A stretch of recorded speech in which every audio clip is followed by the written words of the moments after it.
Rythu Bharosa rule పెట్టు ఎగ్గొట్టు, rule పెట్టు ఎగ్గొట్టు మన కాంగ్రెస్ ప్రభుత్వం యొక్క ట్యాగ్లైన్ ఏంటి అంటే ప్రతిదానికి రూల్ పెట్టాలి, ఎగ్గొట్టాలి. ఎట్లా అంటే రైతు బంధు స్థానంలో రైతు భరోసా తీసుకువస్తామని చెప్పారు. 10,000 నుంచి 15,000 పెంచుతామని చెప్పిర్రు. గంటల కొద్దీ చర్చలు జరిపిర్రు. ఇచ్చిన మాట నిలబెట్టుకుంటామంటూ కబుర్లు చెప్పుకొచ్చిర్రు. సంక్రాంతి రైతు భరోసా పక్కా అంటున్నారు. కానీ వాస్తవంలో కళ్ళ ముందు కనబడుతుంది, చెవులకు వినబడుతుంది వేరు. పెట్టుబడి సాయం ఎగ్గొట్టేందుకు రైతు భరోసాకు ఏది కోతలన్న విమర్శలు వినబడుతున్నాయి. కొత్తగా సెల్ఫ్ డిక్లరేషన్ అంటూ తెర మీదకి తెచ్చారు. అసలు రైతు భరోసా ఇస్తారా, ఎగ్గొడతారా? రైతు సర్కారు మధ్యలో ఏమున్నది? నిజమైన రైతులకు పెట్టుబడి సాయం అందుతుందా? మళ్ళీ ఇది కూడా ఇంకో అమలుకు నోచుకొని గ్యారంటీ అవుతుందా? ఒక్కసారి మీరు అందరూ కూడా చూడాలి. భారీగా కోతలు పెట్టేందుకు రేవంత్ సర్కార్ రెడీ. పీఎం కిసాన్ నిబంధనలు అమలైతే 40 లక్షల మందికి పెట్టుబడి సాయం cut cut cut cut cut. దరఖాస్తులు డిక్లరేషన్ పేరుతో మరిన్ని ఆంక్షలు. ఏఈఓ సర్టిఫికేట్, శాటిలైట్ సర్వేలతో అన్నదాతలకు తప్పని ఇబ్బందులు. ఐటీ కడితేనే కూడా కట్ అంటున్నారు. ప్రభుత్వ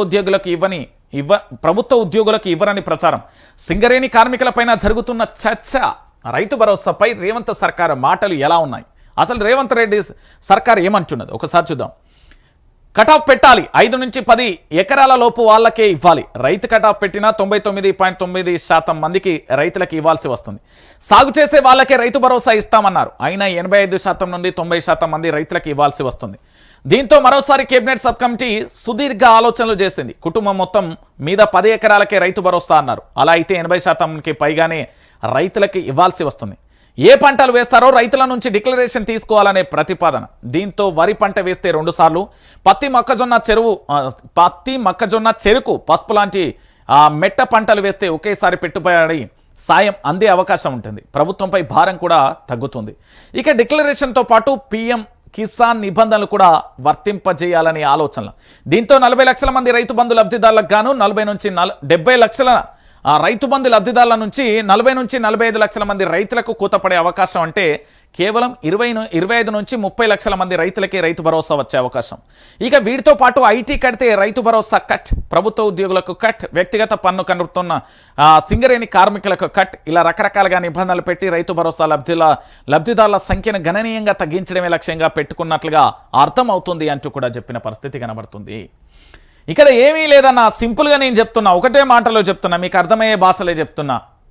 నీకు రైతు భరోసా అయితే వీళ్ళు చెప్పిన వీళ్ళ మాటలలోనే చెప్తాం. రైతు బంధు కాస్త రైతు భరోసాగా మారిపోయింది. 10,000 నుంచి 15,000 పెంచుతా అన్నారు.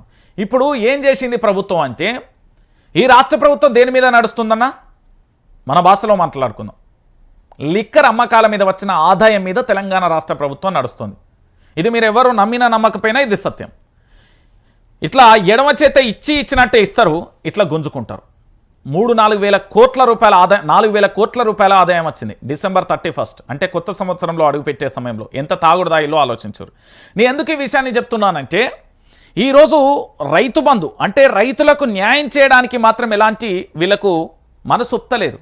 అదే December 31 తాగాలంటే మెట్రో రైళ్లను పెట్టిలు, క్యాబ్లను పెట్టిలు, అర్ధరాత్రి వరకు పూర్తి స్థాయిలో బార్లను కూడా, వైన్స్లను కూడా తెరిచిన పరిస్థితి. కానీ రైతన్నకు రూపాయి ఇయ్యాలి, రూపాయి ఇస్తే దేశానికి వెన్నుముక్క రైతన్న. అలాంటి వ్యక్తి ఆరుగాలం ఆ భూమిని నమ్ముకొని, భుక్తిని నమ్ముకొని పోరాటం చేస్తూ నిత్య శాస్త్రవేత్తగా తన యొక్క పోరాటం చేస్తాడు. దేశానికి అన్నం పెట్టే రైతన్నకు 4 రూపాయలు ఇద్దామంటే మనసొత్తలేదు. ఎందుకు వస్తుందండి? దీని మీద వీళ్ళకి ఏం ఆదాయం వస్తుంది? ఏం రాదు కదా.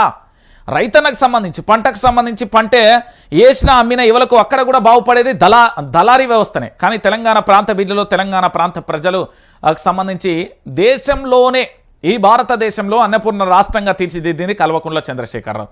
ఇక ఆ చరిత్ర నాకెందుకు ఉండాలనుకున్నాడో ఏమో కానీ కాంగ్రెస్ ప్రభుత్వంలో అన్నపూర్ణ రాష్ట్రంగా చేసింది కేసీఆర్ అని పేరు వస్తుంది. ఇక ఆ చరిత్రను కూడా తీసేద్దామనే కోణంలో ఉన్నట్టున్నది. సో మొత్తానికి రైతులకైతే మొండి చేయబడుతుంది ఖచ్చితంగా.